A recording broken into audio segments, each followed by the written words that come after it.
Hey come on, दरवाजा खोलो, मुझे बाहर आने दो। मैं बंद दरवाजे को जोर जोर से पीट रही थी, लेकिन किसी ने मेरी आवाज नहीं सुनी। मैं रो रही थी और मुझे बहुत गुस्सा भी आ रहा था। मैं कितनी बेवकूफ हूँ।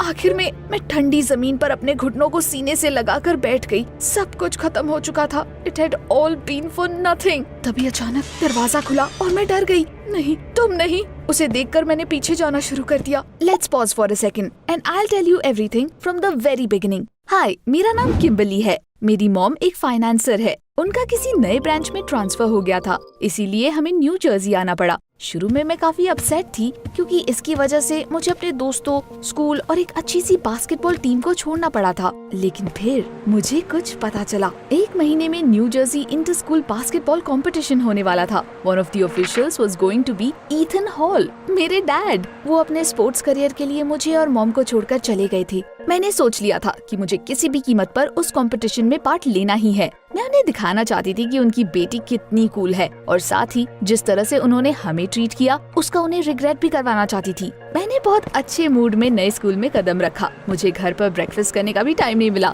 इसलिए मैंने क्लासेस से पहले स्कूल कैफेटेरिया में जाने का सोचा। जैसे ही मैं अंदर जा रही थी, अचानक एक लड़की मुझसे टकरा गई। उसके हाथ में ट्रे था, इसीलिए उसका सारा का सारा खाना मेरे ऊपर गिर गया। हे, जरा देख के चलो, अंधी हो क्या? मैं गुस्से से लाल हो गई। तुम मुझसे टकराई थी, मैं नहीं। This girl turned out to be a real drama queen. पता है, उसने मुझसे अपने कपड़े ड्राई क्लीन करवाने तक की डिमांड कर दी। तभी अचानक वहाँ पर एक लड़का आ गया और उससे पूछा, सब ठीक है ना ईवी? उसने तुरंत मेरी शिकायत करनी शुरू कर दी। उस लड़के ने मुझे गुस्से से देखकर माफी मांगने के लिए बोला। मेरे साथ बहुत गलत हो रहा था, इसलिए मुझे भी गुस्सा आ गया। मैं क्यों माफी मांगू? इसमें सारी गलती तुम्हारी गर्लफ्रेंड की है, जो देखकर नहीं चल सकती। मैं उनसे आर्ग्यू बिल्कुल भी नहीं करना चाहती थी, इसीलिए मैं कैफेटेरिया से बाहर निकल गई। स्कूल के तुरंत बाद मैं कोच से बात करने के लिए जिम गई। जब मैं वहाँ पर गई तो बास्केटबॉल टीम की प्रैक्टिस चल रही थी, और पता है उनका कैप्टन कौन था? Alex, the guy from the cafeteria. उसे देखते ही मैं सन रह गई, और तभी चीयरलीडर्स के बीच मुझे ईवी दिखाई दी। That was bad। अब मुझे उन दोनों को हर दिन देखना पड़ता। मैंने उनके ऊपर ध्यान ना देने की कोशिश की और कोच के पास जाकर बोला कि मुझे अपनी बास्केटबॉल टीम में एक्सेप्ट कर ले। लेकिन हमारे यहाँ तो वुमेन्स टीम है ही नहीं, सिर्फ मेंस टीम है। मैं हैरान हो गई। मेरे पुराने स्कूल में ऐसा कोई डिवीजन नहीं था और सब लोग एक साथ खेलते थे। प्लीज मुझे खुद को प्रूव करने का एक मौका दीजिए। आपको पता चल जाएगा कि मैं लड़कों से कम नहीं हूँ। एलेक्स और दूसरे बास्केटबॉल प्लेयर्स मेरे ऊपर जोर जोर से हंसने लगे। The cheerleaders joined them and I snapped. Coach की परमिशन का इंतजार किए बिना मैंने एक बॉल उठाया और कोर्ट में चारों तरफ घूमना शुरू कर दिया। उसके बाद कूदकर उसे रिंग में डाल दिया। मैंने बहुत सारी स्किल्स और टेक्निक्स दिखाई और यहाँ तक कि कोर्ट के दूसरे एंड से भी स्कोर करके दिखाया। इतना सब देखने के बाद वो मुझे टीम में लेने से रिजेक्ट नहीं कर सकते थे। तुम सच में बहुत अच्छा खेलती हो। गाइस, क्या कहते हो? Maybe will make an exception and accept her. लेकिन एलेक्स ने पूरी टीम की तरफ से जवाब देते हुए बोला कि उनकी टीम में किसी लड़की की कोई जगह नहीं है। ईवी, मे बी तुम किम्बली को अपने साथ रख सकती हो। ओह माय गॉड, ये क्लमसी लड़की चीयरलीडर बनने के लायक नहीं है। उनकी बातें सुनकर मैं आग बबूला हो गई। मैं उस कंपटीशन में पार्टिसिपेट करने के लिए कुछ भी करने को तैयार थी। मैंने पूरी रात सोल्यूशन सोचने की कोशिश की और अगले दिन किस्मत ने मेरा साथ दे दिया। मेरा एक क्लासमेट था, जेक, वो भी बास्केटबॉल टीम में था। ब्रेक के टाइम गलती से मैंने उसे अपने दोस्त से बात करते हुए सुन लिया। जेक अपने फेवरेट बैंड कॉन्सर्ट में जाना चाहता था, लेकिन उसकी टिकट काफी महंगी थी। मेरे दिमाग में तुरंत एक आइडिया आया। मैंने जेक के पास जाकर कहा कि मैं उसके लिए वो टिकट खरीद दूंगी, लेकिन बदले में उसे मुझे टीम में अपनी जगह देनी होगी। जेक ने मुझे ऐसे देखा जैसे मैं कोई पागल हूँ। तुम्हें पता भी है वो कितने की है? अरे वो मेरी प्रॉब्लम है। So do we have a deal?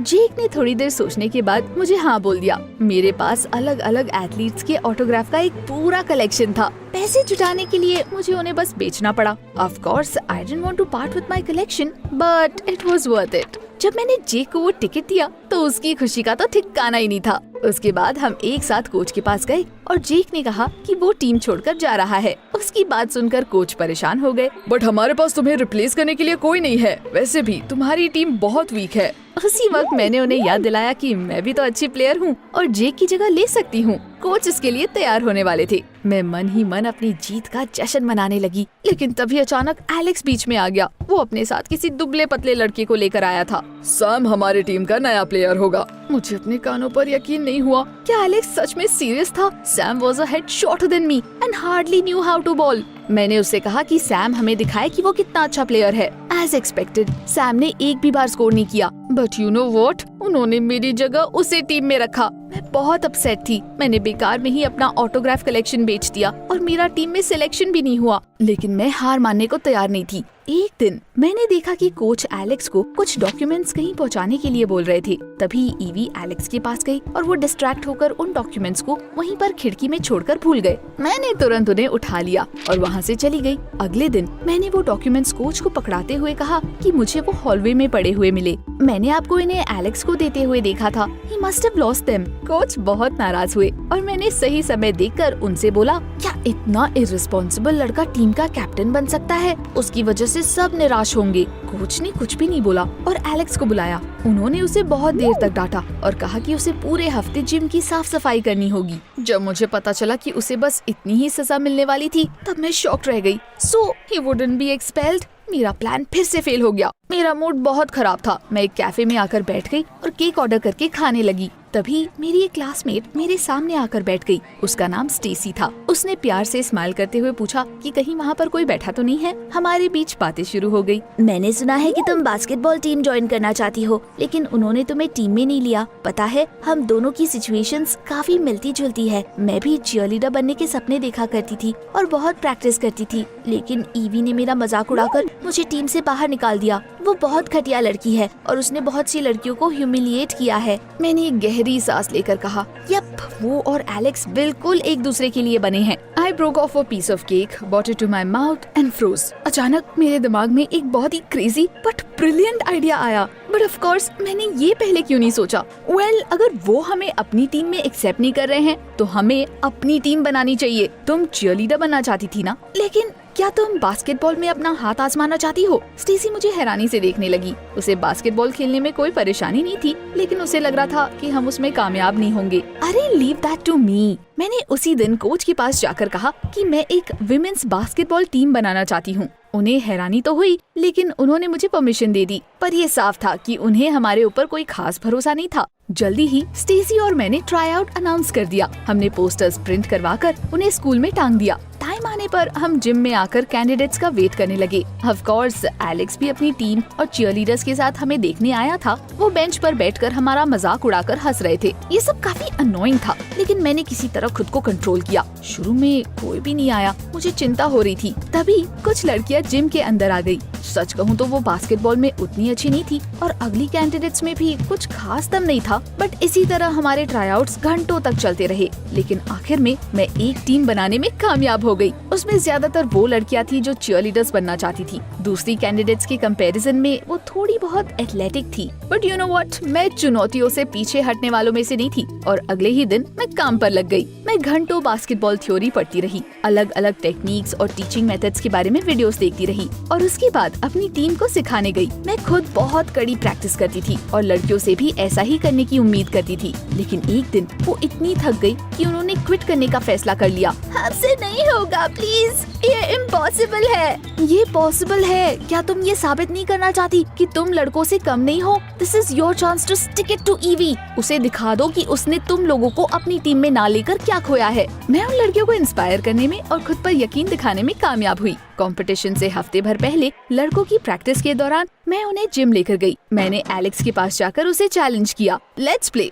Your team against mine. जीतने वाली टीम सिटी कॉम्पिटिशन्स में स्कूल को रिप्रेजेंट करेगी। लड़के जोर जोर से हंसने लगे और एलेक्स ने कहा कि वो लड़कियों के साथ खेलकर अपना स्टैंडर्ड नहीं घटाना चाहता। कहीं तुम्हें हारने से डर तो नहीं लग रहा? बिल्कुल भी नहीं। ठीक है, हमें तुम्हारा चैलेंज मंजूर है। ईवी ने सारी चीयरलीडर्स को इकट्ठा किया और उन्होंने लड़कों के लिए चीयरिंग शुरू कर दी। लेकिन मैं उस वक्त गेम के अलावा किसी और चीज के बारे में नहीं सोच रही थी। शुरू में हम हार रहे थे, लेकिन फिर हमारे बीच एक कड़ा मुकाबला शुरू हो गया। सैम और मेरे बीच बॉल के लिए लड़ाई चली एंड ऑफ कोर्स मैंने उसे हरा दिया and I scored. We won. सारी लड़कियां खुशी से उछल रही थी और लड़कों को यकीन नहीं हो रहा था कि हमने उन्हें हरा दिया है। अब उन्हें इस बात का रिग्रेट हो रहा था कि उन्होंने मुझे अपनी टीम में शामिल होने से मना कर दिया था।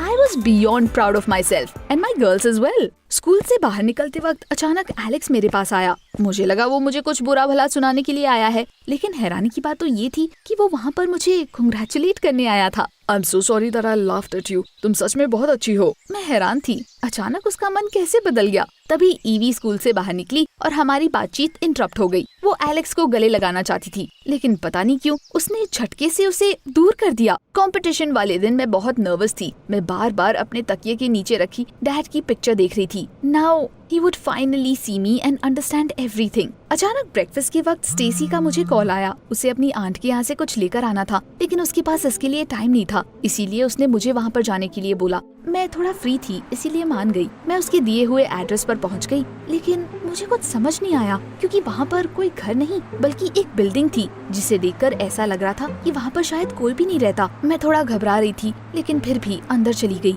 दरवाजा खुला हुआ था। अंदर जाने पर मुझे पता चला कि वो कोई खाली वेयरहाउस था। स्टेसी ने मुझे आखिर वहाँ पर क्यों भेजा? शायद मैं गलत एड्रेस पर आ गई थी। तभी अचानक किसी ने पीछे से दरवाजा बंद कर दिया। मैं दौड़कर उसके पास गई, हैंडल घुमाने की कोशिश की, लेकिन वो तस से मस नहीं हो रहा था। मैंने अपने फोन का सिग्नल देखा, वो भी नहीं था। हे कम ऑन ओपन अप, मुझे बाहर आने दो। मैं बंद दरवाजे को जोर जोर से पीट रही थी, लेकिन किसी ने मेरी आवाज नहीं सुनी। मैं रो रही थी तो मुझे बहुत गुस्सा भी आ रहा था। मैं इतनी बेवकूफ कैसे हो सकती थी? आखिर में मैं ठंडी जमीन पर अपने घुटनों को सीने से लगाकर बैठ गई। सब कुछ खत्म हो चुका था। It had all been for nothing. तभी अचानक दरवाजा खुला और किसी ने वेयरहाउस के अंदर कदम रखा। मैंने अपना सर ऊपर करके देखा तो मैं बिल्कुल डर गई। नहीं, तुम नहीं, वो एलेक्स था। यानी उसी ने मुझे वहाँ पर बंद किया था। I knew it. That is congratulations on my victory was a fake. मैंने पीछे हटना शुरू कर दिया और एलेक्स को समझ आ गया कि मैं क्या सोच रही हूँ। अरे डरो मत, मैंने तुम्हें यहाँ पर लॉक नहीं किया। वो स्टेसी थी। ईवी ने उससे प्रॉमिस किया था कि अगर उसने ऐसा किया तो वो उसे टीम में एक्सेप्ट कर लेगी। मैंने गलती से उनकी बातें सुन ली थी, इसलिए मैं तुम्हारी मदद करने के लिए आ गया। तो स्टेसी ने मुझे धोखा दिया था? मुझे यकीन नहीं हो रहा था, लेकिन मेरे पास इन सब के बारे में सोचने का टाइम बिल्कुल नहीं था। कंपटीशन में बस आधे घंटे रह गए थे। एलेक्स ने मुझे अपनी बाइक पर साथ चलने को बोला एंड थैंक गॉड हम टाइम से वहाँ पर पहुँच गए। अब बस एक प्रॉब्लम रह गई थी, स्टेसी की जगह कौन लेगा? That's when Alex suggested something crazy. मैं उसकी जगह खेल सकता हूँ। ऐसे कॉम्पिटिशन्स में मिक्स टीम्स के अगेंस्ट कोई रूल नहीं है। कुछ वक्त पहले तक मुझे ऐसा लग रहा था कि मैं मेंस टीम में अकेली लड़की रहूंगी, लेकिन अब मैं एक ऐसी टीम में थी जहाँ पर सारी लड़कियाँ और बस एक लड़का था। हमारी टीम ने बहुत अच्छा परफॉर्म किया। भले ही हम 3rd प्लेस में आए, लेकिन मैं जानती थी कि मैंने अच्छा किया था। गेम के दौरान मैं डिस्ट्रैक्ट होने के डर से ऑफिशियल्स की तरफ नहीं देख रही थी, लेकिन अवार्ड सेरेमनी में मैंने तुरंत अपने डैड को ढूंढना शुरू कर दिया। मुझे लगा कि वो मुझे अब दिखाई देंगे, but I was in for a big disappointment of my life. Ethan hall medal देने के लिए मेरे पास आए, पर वो मेरे डैड नहीं थे। मैं कंफ्यूज हो गई और फिर मुझे पता चला कि मेरे डैड और उस आदमी का एक ही नाम था। मैं आपको बता नहीं सकती कि उसके बाद मैं कितनी अपसेट हुई। मैं किसी तरह अपने आंसू रोकने की कोशिश कर रही थी। मैंने वहाँ तक पहुँचने के लिए कितना कुछ किया, लेकिन सब कुछ बेकार हो गया। अवार्ड सेरेमनी के बाद जर्नलिस्ट मेरे पास आकर मेरा इंटरव्यू लेने लगे। उन्होंने प्रॉमिस किया कि वो मुझे टीवी पर दिखाएंगे, लेकिन मैं अपनी नई पॉपुलैरिटी से खुश नहीं थी। लॉकर रूम से बाहर निकलते वक्त मैं ईवी से टकरा गई। Like the awful person she is, she started mocking me for taking 3rd place. लेकिन तभी अचानक एलेक्स बीच में आ गया। वो मुझे बचाकर ईवी से दूर ले गया और फिर उसने मुझे अपने साथ वॉक पर चलने के लिए बोला। तुम्हें मेरे ऊपर इतनी दया क्यों आ रही है? तुमने मेरी हेल्प क्यों की? एलेक्स के जवाब ने मुझे हैरान कर दिया। It's because I like you. शुरू में तुम मुझे अनोइंग लगती थी, लेकिन फिर धीरे धीरे मैं तुम्हारी लगन और मेहनत को एडमायर करने लगा। मैं बहुत टाइम से ईवी से ब्रेकअप करना चाहता था। She is too shallow and clingy, और तुम मुझसे बिल्कुल अलग हो। मैं जानता हूँ कि मैंने तुम्हारे साथ अच्छा बर्ताव नहीं किया है, लेकिन क्या तुम मुझे दूसरा चांस दे सकती हो? मुझे समझ नहीं आ रहा था कि मैं उसे क्या जवाब दूं, लेकिन मैं वॉक पर चलने के लिए तैयार हो गई। मुझे लगा कि शायद उससे मेरा ध्यान भटक जाएगा, लेकिन फिर भी मैं घर आकर बहुत रोई। उसके बाद मैंने अपने डैड की पिक्चर तकिए के नीचे से निकालकर ड्रॉअर में रख दी। अगले दिन स्टेसी ने मुझसे माफी मांगी। उसे अपने किए का पछतावा था। It turned out that Evie had never intended to accept her into the cheerleading team.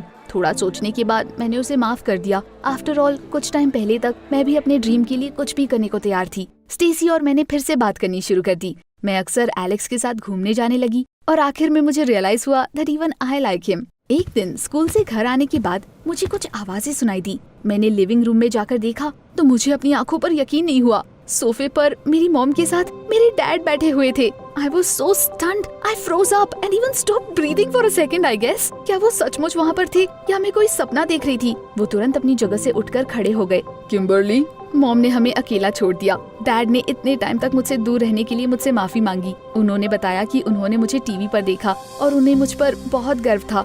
ये सुनकर मैं खुद को रोने से रोक नहीं पाई। डैड ने मुझे गले लगा लिया और मेरे सर पर हाथ फेरते हुए बोला, बेटा, I want to offer you something. मैं सिर्फ एक एथलीट नहीं बल्कि एक प्रोफेशनल कोच भी हूँ। तुम्हारे अंदर बहुत पोटेंशियल है। अगर तुम चाहो तो तुम मेरे साथ फ्लोरिडा चल सकती हो। मैं तुम्हें चैंपियन बनाऊंगा। उनका ऑफर सुनकर मैं शॉक्ड हो गई। It was everything I dreamed of. Of course मैं उनके साथ जाना चाहती थी, but what about mom and Alex? अब जाकर तो न्यू जर्सी में सब कुछ सही होना शुरू हुआ था। डैड के जाने के बाद मॉम ने कहा कि मैं जो चाहूँ वो चूज कर सकती हूँ। वो मुझसे अपसेट नहीं होंगी और मेरे हर डिसीजन में मेरा सपोर्ट करेंगी। मैं रात भर उसके बारे में सोचती रही और मुझे नींद भी नहीं आई। आखिर में मैंने लैपटॉप उठाया और मेरे डैड का नाम गूगल किया।